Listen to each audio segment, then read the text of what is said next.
Tundub, et Tallinn on suur linn. Tühje kohti, kuhu midagi ehitada, on justkui palju. Aga sellist kohta, kuhu ehitada uus ooperi- ja balletiteater, pole seni leitud. Tegelikult Eesti publikul ei olegi ajalooliselt kunagi olnud võimalus näha siis suurejoonelist muusikateatrit. Ma pean silmas eelkõige ooperi- ja balletietendusi niisuguses keskkonnas, nagu need teosed kunagi kirjutatud on ja nagu kunagi nad algselt ka lavale on toodud.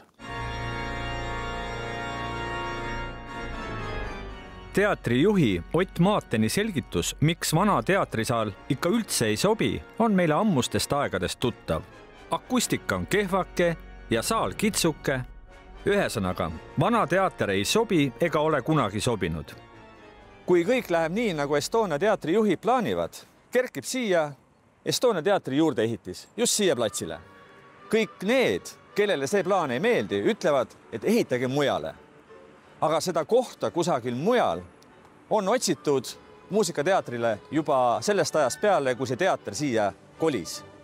Kui ajas tagasi minna ja mõelda, mis on see kõige esimene ooperikoht, mida Tallinnas linnaehituslikult üldse välja pakuti, siis oli see aastal 1913, kui Elile Saarinen tegi Suur-Tallinna planeeringu. Siis juba 1913 oli jutt, et ooperiteater võiks asuda Lasnamäel. No see oli pigem selline linnaehituslik kavand, et ühes õiges euroopalikus linnas peab ju kindlasti olema lisaks Raekojale ka ooper.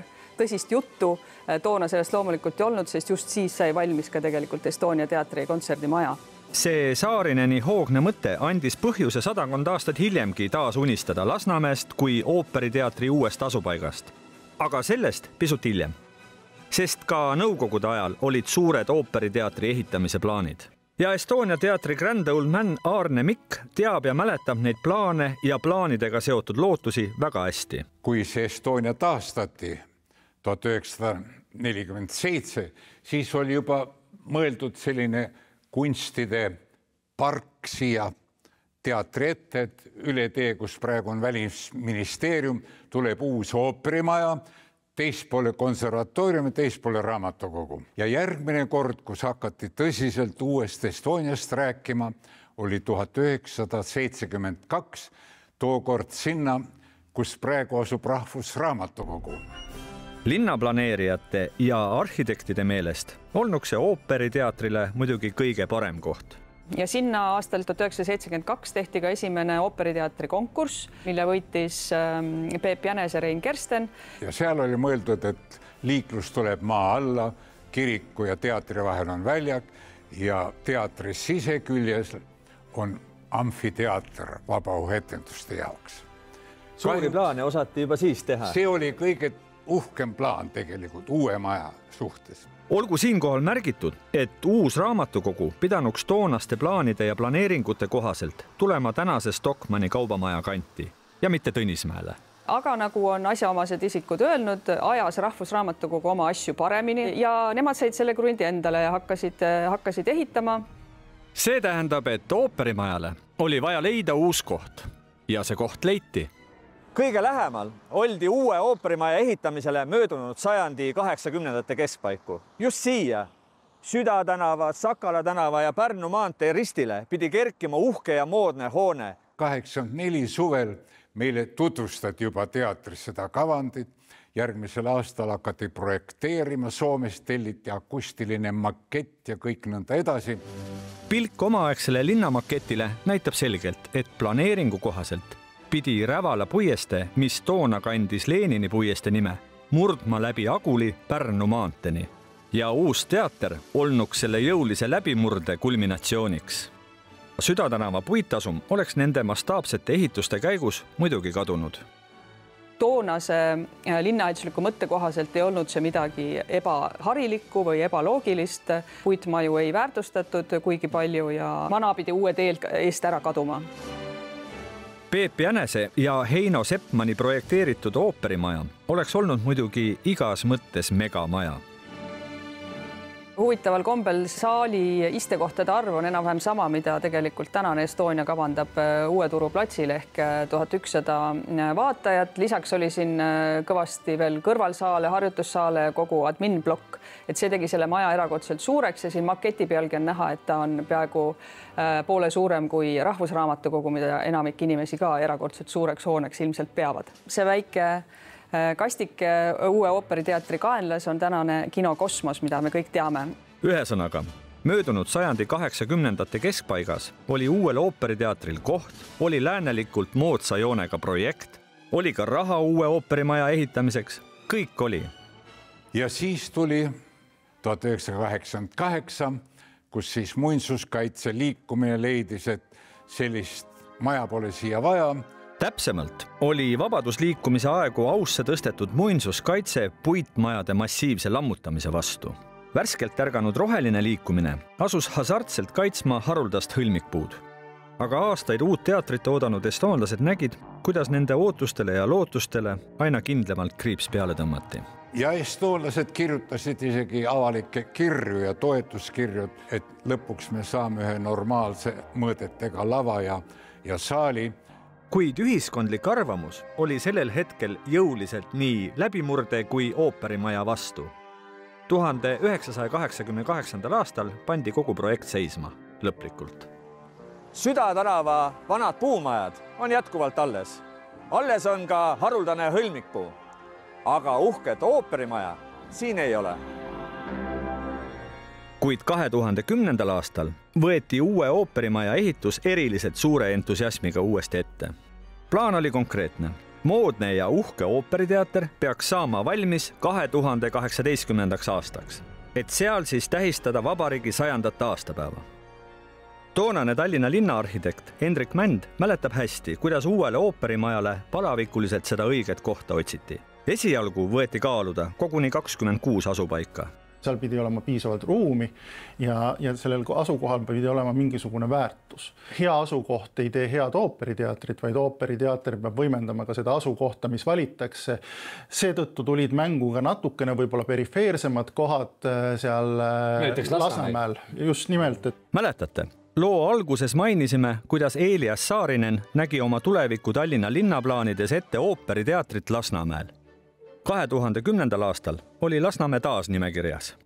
Seal on hästi palju inimesi ühest küljest, teisest küljest võrdlemisi vähe selliseid linnalise tähtsusega olulisi kultuuriobjekte. No oleme ausad, kes tuleks Lasnamäele ooperit vaatama? Sellele plaanile tõmmati kriips peale. Pigem eelistati kohti kesklinnas või selle lähistel, näiteks kino Kosmose piirkonnas. Kino saatus sel hetkel oli lahtine, ta oli jäänud natukene nii-ütelda käibest kõrvale ja mõeldi, et kas on võimalik võib-olla seda ala uuesti väärtustada, aga seal need olud jäid natukene kitsukeseks. Kaalumisel oli ka näiteks vana Tallinna vanglaala Magasini tänaval, sest peagi pidi vangla sealt ju ära kolima. Aga see kolimine ei käinud nii kiiresti kui vaja, ka koht ise polnud päris see. Ka näiteks Kalevi staadion ja superministeeriumi tagune staadion tundusid 15 aasta eest põnevad asukohad. Aga põhjus, miks nad kõrvale jäid, peitus selles samas, et Kalevi staadioni puhul eriti tegemist siis ju tantsupidude staadioniga, spordistaadioniga ja me oleks pidanud sisuliselt ohverdama staadioni selleks, et ehitada ooperiteatrit, kas kultuuri peab tegema kultuuri arvelt.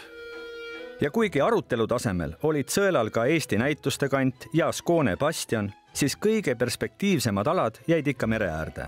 Ja ilmselgelt mereäär oli fookuses selles kontekstis 2010. aastal. Tõsiselt kaaluti mingil hetkel võimalust, et uus ja moodne ooperimaja istutatakse patarei kindluse ehk siis vana vangla müüride vahele. Takistuseks sai seal ikkagi lõppkokkuvõttes see, et see ehitushind oleks tõenäoliselt 2- või 3-kordselt ületanud tavalise uusehituse hinna sel põhjusel, et tegemist oli väga keerulises seisukorras oleva muinsuskaitsealuse hoonega. Ja üleüldsegi mitte ei olnud seal negatiivseks mõjutajaks see, et need seinad seal paraku karjuvad vägivallast. See ei olnud nii tugevalt arutelu all. kui me võtame ooperi kui sellise, mis tegelikult väga suuresti räägib vägivallast, siis võib-olla see vastuolu nii suur ei oleks isegi olnud. Aga muidugi olid ses kirjus valikus omad selged favoriidid. Umbes 15 aastat tagasi usuti, et uue ooperiteatri jaoks hea koht on näiteks Kalaranna kandis või siis teisel pool linnahalli, Vannasadama ja linnahalli vahelisel alal. Kõige rohkem aga taheti näha uut ooperiteatrit Admiraliteedi basseini kandis. Selle koha peal, kus Merepuiest ja Ahtri tänav nurga peal kokku jooksevad. No just nimelt see koht, kus täna on tihedalt täis ehitatud Porto Franco. Jah. Aga nagu meie juba teame, protsess seiskus taas. Ma arvan, et peamine põhjus, miks ta seisma jäi, oli see, et riik ei otsustanud ooperiteatrit rahastada.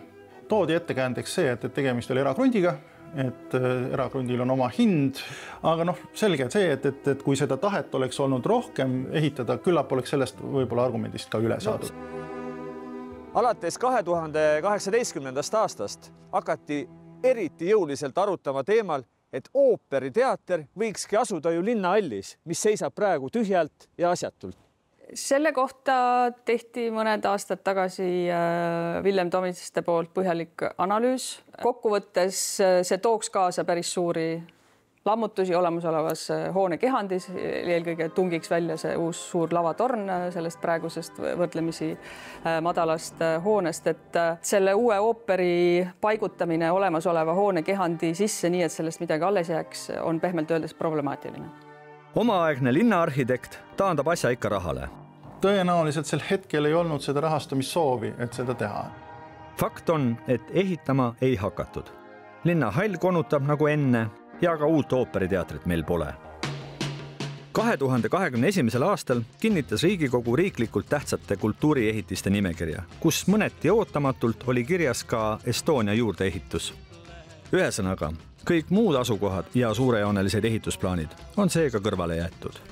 Ma arvan ikkagi, et kõiki neid varasemalt välja toodud kinnistuid asukohti ja ka finantsilisi võimalusi läbi kaaludes Riigikogu jõudis üsna loogiliselt selle järelduseni.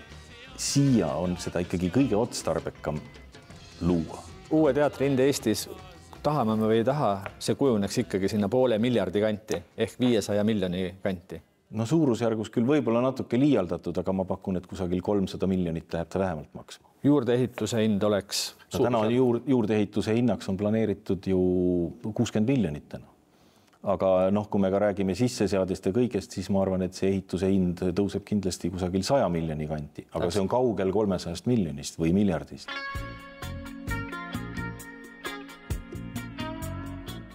Ja jälle oleme me siin tagasi. Kas see on see õige koht, kuhu ehitada uus teater? Pole kindel.